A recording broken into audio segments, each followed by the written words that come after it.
Now on the James Show, though, I have to be cognizant that we have people listening that are like 25, 30, 35 years old, and they don't know who Mr. Magoo is. So when I play you this Joe Biden audio from the View, I think it would help if they understood some of the cartoons that you watched when you were growing up. And so Garrett, have you ever seen an episode of Mr. Magoo? Oh, you have? Okay. Well, for people who aren't as worldly as Garrett, this is what Mr. Magoo sounded like, the old cartoon character. Now for the Magoo survival plan. First, build a shelter against the elements. Oh, ye Ossipet, what luck. A battered Hulk that can salvage enough material to build a primitive hut. All right, if you're saying, James, that doesn't make a whole lot of sense. Yeah, that's his bit. He's a super duper old guy. He's just like, if you look up geriatric in the dictionary, Mr. Magoo's picture, his eyes are all squinty. He's kind of mostly bald with some wispy white hair. So, yeah, Mr. Magoo comes to a lot of people's mind when they hear Joe Biden try and speak publicly sometime in the last 6 years or so. He was on The View today. And so they, oh man, this was so weird to see because there's 6 ladies on The View. Also, Jill Biden was out there with him. So there's like 8 people at this little round table trying to talk to this old guy. And I love this question here. Why did Kamala lose? Well, why do you think the vice president lost? And were you surprised? No. I wasn't surprised, not because I didn't think the vice president was the most qualified person to be president. She is. She's qualified to be president of the United States of America. Right.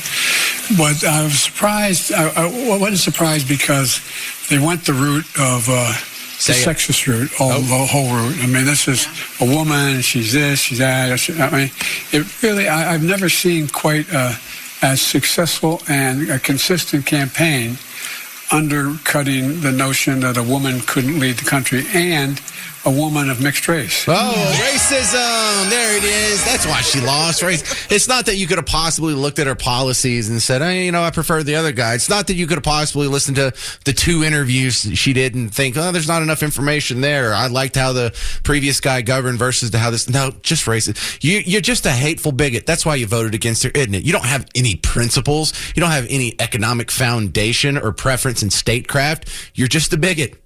Also, they kind of re-asked him the same question, like, "Well, why'd you get kicked out? Why were you pushed out? Why weren't you the guy in the race?" Well, he blamed that on Trump. And do you take any responsibility for Trump's reelection? Yes, I do, because look, I was in charge and he won, so I take responsibility. Oh, hang on, he already said he didn't take responsibility. Taking responsibility for Trump winning would be like, yes, I was unpopular, and so the voters liked what they heard from the other guy, and more people in a majority of states went and voted for him instead of the platform that we had put forward. That's what taking accountable or being accountable would be. Not, oh yeah, I take accountability. All those racist. And do you take any responsibility for Trump's reelection?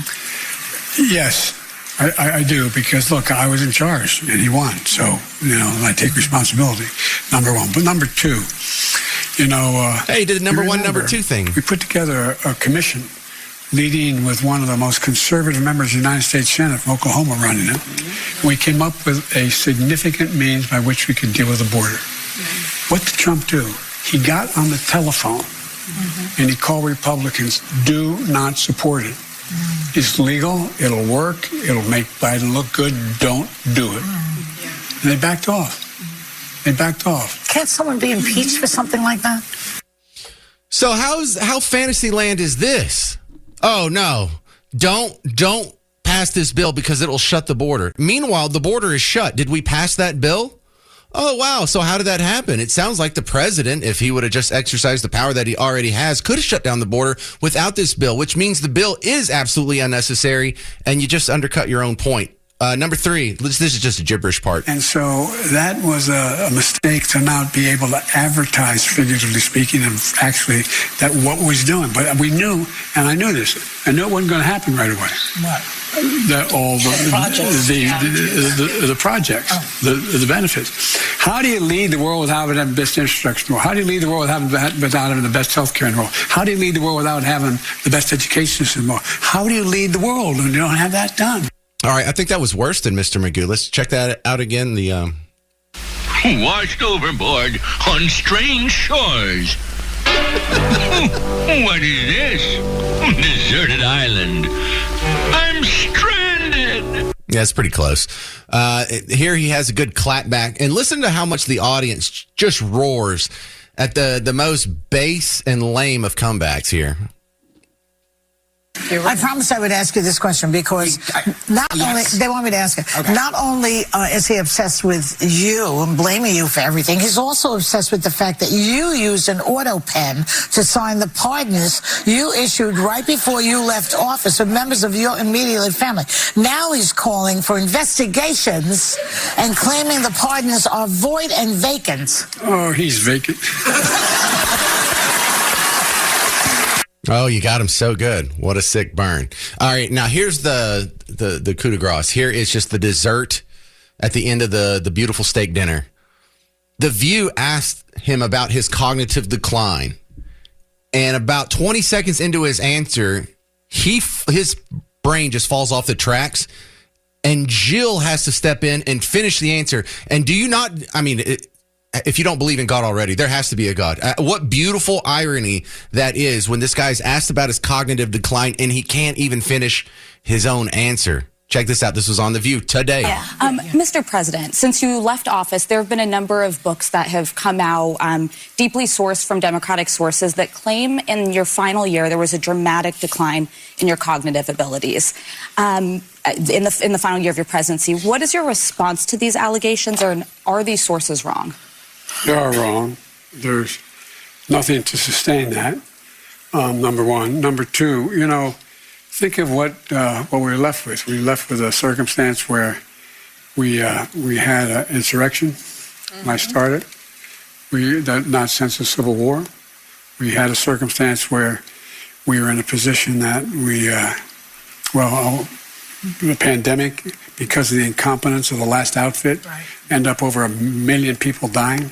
1 million people dying. Remember, he's being asked about cognitive decline in his final year of the presidency. And so far, he's done January 6th and COVID.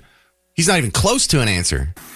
And we're also in a situation where we found ourselves unable to deal with a lot of just basic Jump in, issues. Jill. Save him. And which I won't go into in interest of time.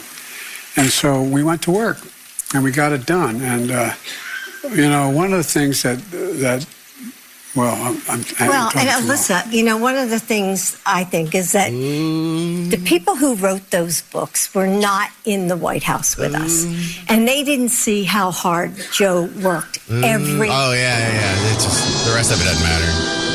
He didn't even he couldn't. He didn't come close to even addressing anything that happened the last year. I was office January 6th. We had coronavirus. It's just a whole bunch of things. Priority legislation, just try to get done. What are you talking about? You were talking about your cognitive decline in the last year. People keep putting out books about how you were just a human Roomba. All right, that's fantastic. Coming up next, you're going to hear CNN defend.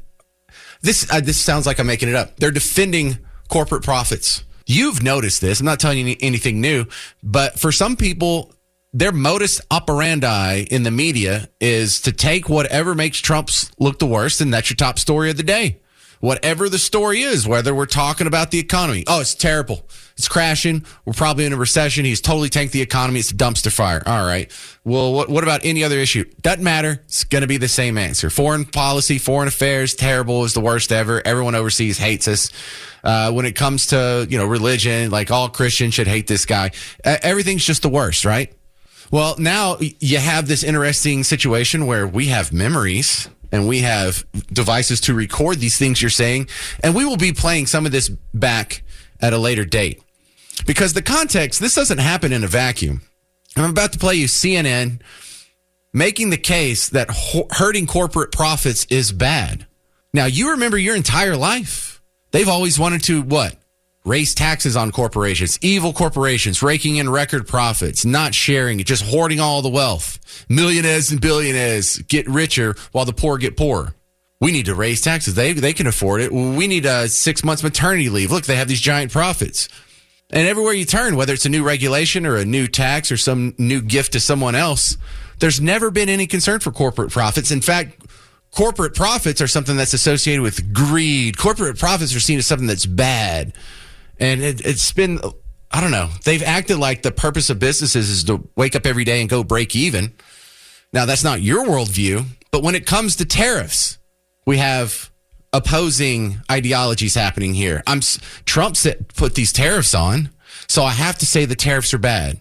So without any sort of ideological underpinning, I'm just going to work around my argument to whatever makes Trump sound bad today. So in this one, hurting corporate profits is bad. GM said, no, we're not going to be passing along the cost to the consumers. We're going to eat it, and it'll just come out of our profits until this all gets settled down.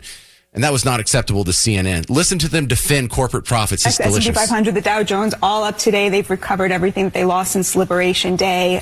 Things are actually going really, really well. This whole thing about GM, the CEO saying that they're going to be, there's going to be a $5 billion cost to the tariffs. But she also said something very important. She said this will not be passed on to the consumer. So where is it going to come from, you might wonder? Well, they brought down their projections. Not all of it will be caught. No, she said none of it will be passed on to the consumer, that this will come out of the profits. They projected. All right, so they messed up. They let someone who's not a brain-dead automaton actually on the show to explain the situation, and they have to fight back against this. Oh, no. Not all of it is, no. All of it is going to be eaten by the profits. So they got to come up with the way that that's bad. 14 billion profits. They're taking that projection down to 10 billion. This is what we want. Okay, but wait. This is what we want. Okay. We want tariffs. So we want manufacturing. We want the billionaires to pay their fair share, and we want the cost not to be passed on to the consumers. And that's what we're seeing. Such a great example. Hold on. Let me just try to understand this. So GM's profits will decrease probably significantly as a result of this. Let's take that. I'm telling you what they said. I know. I'm just saying. Okay, let's take that to the next. What do you think is going to happen when GM's profits suddenly drop? What will happen to GM and the people that work there? The CEO herself, Mary Barra, thanked President Trump for this because she is a patriot and she understands that the situation we're in with China is not sustainable. Shareholders would like to have a word. We sold out our future to China. Somebody had to do something about that. So the corporation is going to take less money.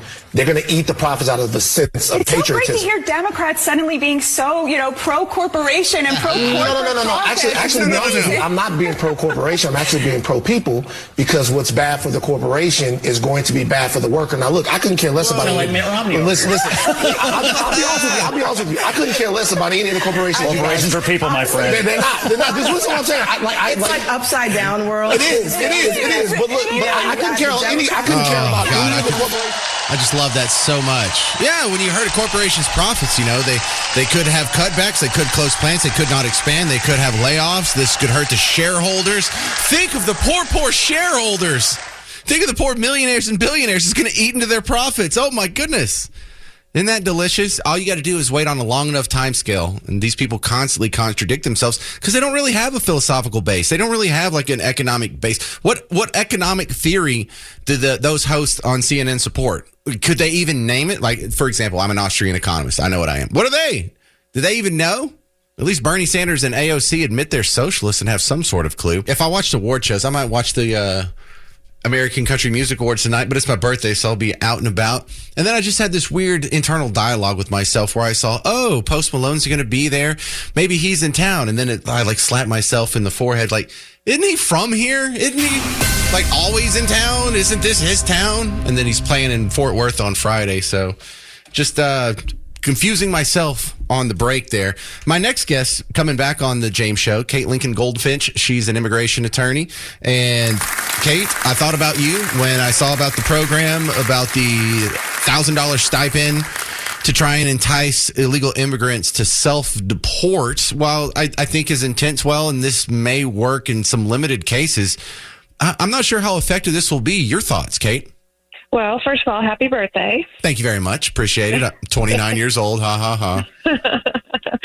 I agree. I don't think it's going to be impactful. I mean, $1,000 is not much, number one. And I don't think that many people will take advantage of it. There's a bunch of considerations. Of course, some of the announcements about it are claiming that people who self-deport will be able to come back legally, but that's not true under the laws.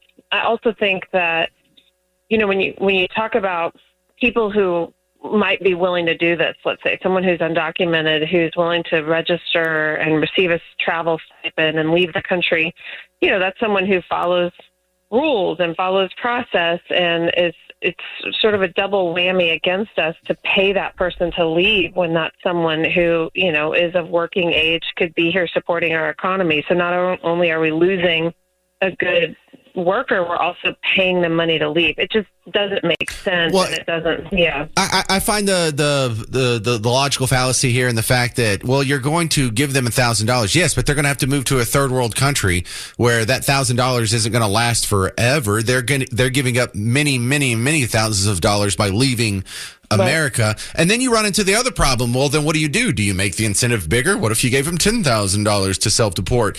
And then I think we would run into the problem of people sneaking in just so they can deport themselves for $10,000.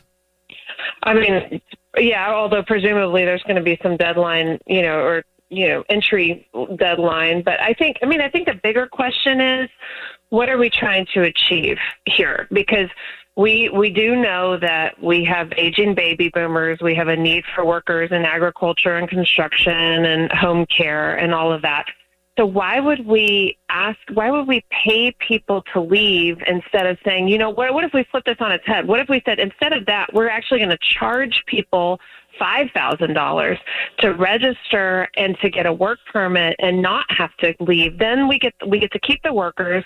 People come out of the shadows, and we earn money as a government instead of spending money. That's why I think just stepping back and saying, what do we actually want here makes a whole lot more sense than just throwing out $1,000 so working age people leave this country when that's not what we need. Yeah, well, I think spitballing here is, that's not fair to the people who are trying to come in here legally and they're on a waiting list. It's like, oh, okay, so they get to come in and jump the line and there's no repercussions for it. Why would I follow the law anymore if you're going to make it that easy? Yeah, I mean, I think the immigration system is really complicated, and the reality is that most of the people who are here are in some kind of line. It's 25 years to get a green card through your brother. It's absurd. And so there are some people waiting in that line outside of the country, but a lot of the people who are in this country are in some sort of process. So, I just think really what would be so much better for all of us is if we could say, okay, we actually need immigration. Immigration is not a bad word. Sure, if people actually are dangerous, violent criminals, maybe that's not somebody that we would offer legal status. I understand. Or definitely, yeah. But if somebody's here, they don't have a criminal history, they are contributing to the economy, why would we want that person to leave? Why would we pay that person to leave as opposed to have them pay us to stay? Because they broke the law, and there's other people that could take their place that didn't break the law. I mean, they didn't necessarily break the law. A lot of these folks entered on a visa. They might have overstayed the visa. Which is illegal. Well, yeah, I mean, it's a civil infraction. It's not a crime. Well, it's like jaywalking, but they still broke the law. Look, you're making some good economic points on the fact that more immigration here, if it's the right kind of immigrants, can be beneficial to the economy. But I think a lot of us just want it to be legal. And if you're going to make that argument, I think it'd be better to say, instead of letting in 1 million people a year, maybe we should let in 2 million legal immigrants a year, but still not tolerate the illegals. What's wrong with that, Kate? The truth is that most of the people who are being targeted and apprehended right now for arrest, detention, deportation actually entered legally. So they came in through, the parole programs or other types of programs, or they use CBP-1. So the truth is we're not actually honoring and respecting the people who did it legally or the right way. So, I mean, I think if we're gonna do that, then let's stop rounding up and detaining people who are trying to follow the rules. And I know this. I mean, I represent these people. I know these people up close and personal. People who did everything the right way. They're doing everything they know how to do this the right way, and they're still getting wrapped up in all of the enforcement that's going on. So when I hear people say like, "Oh, I'm all for legal immigration," I respond, are you sure about that? Because what I'm seeing is people who do follow the legal policies are not being treated as if they did. All right, Kate Lincoln Goldfinch, I appreciate you being on the James Show. You can find her work, Lincoln Goldfinch Law. She's online, and it's the only Lincoln Goldfinch Law that pops up on Google. So there you go. Thank you, Kate. You bet. Thanks for having me.